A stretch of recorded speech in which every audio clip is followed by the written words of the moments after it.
আর এই রাজ্যের আবহাওয়ার খবরের দিকে আমাদের নজর রাখতে হচ্ছে। উত্তরবঙ্গের দিকে প্রথমে নজর রাখে। উত্তরবঙ্গের উপরের দিকে যে 5 জেলা, সেখানে ভারী থেকে অতি ভারী বৃষ্টির পূর্বাভাস থাকছে।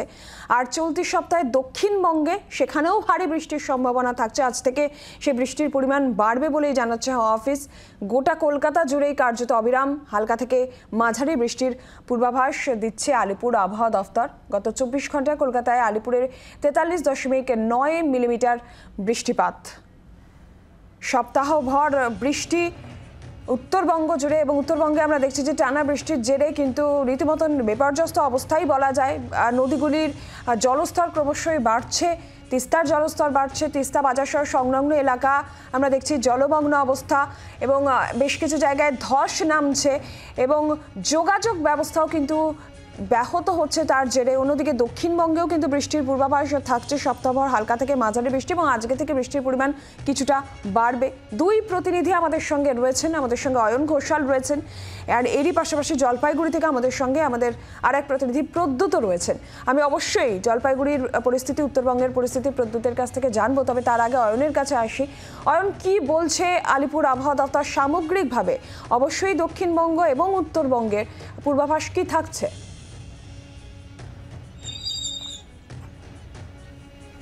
কাজিরাঙ্গার ছবি দেখিয়ে আমরা শুরু করেছি এই বুলেটিন। তাই প্রথমেই বলে রাখা ভালো যে ভারত নেপাল সীমান্তের বিহারের রাক্সৌল থেকে আসামের শিলচর পর্যন্ত একটি অত্যন্ত শক্তিশালী মৌসুমী অক্ষরেখা রয়েছে। যে মৌসুমী অক্ষরেখার হাত ধরে শুধুমাত্র উত্তরবঙ্গ নয়, দেশের উত্তর পূর্বাঞ্চলের অন্তত 3টি রাজ্য, তার মধ্যে রয়েছে আসাম, তার মধ্যে রয়েছে সিকিম, এবং তার মধ্যে অবশ্যই রয়েছে অরুণাচল প্রদেশ। এই 3টি রাজ্যে প্রবল বৃষ্টির পূর্বাভাস রয়েছে আগামী আরও অন্তত 48 ঘন্টা, এবং যে প্রবল বৃষ্টির একটা প্রত্যক্ষ প্রভাব উত্তরবঙ্গের 3 জেলায় পড়তে চলেছে, অর্থাৎ জলপাইগুড়ি, আলিপুরদুয়ার এবং কোচবিহার।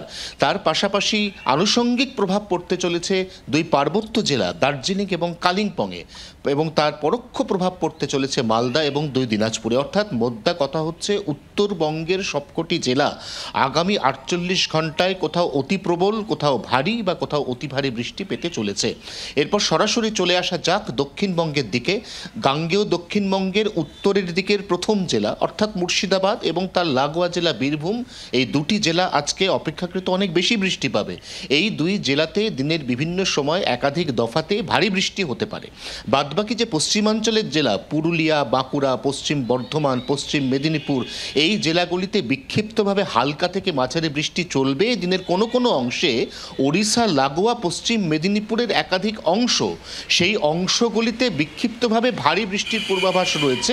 কারণ আমরা একই সঙ্গে জানি যে দক্ষিণ মধ্য বঙ্গোপসাগরে একটি নিম্নচাপ, যেটি পরবর্তীকালে অক্ষরেখায় পরিণত হয়েছে, সেটিও অত্যন্ত সক্রিয়। অতএব ওড়িশা উপকূলে প্রবল বৃষ্টি হবে, যার সরাসরি প্রভাব পূর্ব মেদিনীপুর এবং পশ্চিম মেদিনীপুরের একটা বড় অংশে পড়তে চলেছে। কলকাতা, হাওড়া, হুগলি, উত্তর এবং দক্ষিণ 24 পরগনা সহ গাঙ্গেয় দক্ষিণবঙ্গের জেলা, সেখানে অবিরাম বৃষ্টি চলবে, কিন্তু সেই বৃষ্টিপাতের পরিমাণ খুব বেশি হবে না। প্রায় সারা দিন ধরে টিপ টিপ করে বা ঝিরঝির করে বৃষ্টি চলবে। হালকা থেকে মাঝারি বৃষ্টির মধ্যেই বুধ এবং বৃহস্পতিবার কাটাতে হবে গাঙ্গেয় দক্ষিণবঙ্গের সব জেলাকে। অর্থাৎ এই মুহূর্ত থেকে আগামী 48 ঘন্টায় রাজ্যের সমস্ত জেলা বৃষ্টি পাবে। কোথাও সেই বৃষ্টিপাতের পরিমাণ হবে ভারী, কোথাও অতি ভারী, এবং কোথাও হালকা থেকে মাঝারি। নীলাঞ্জনা। বাংলার আওয়াজ, বাঙালির আবেগ, জি 24 ঘন্টা।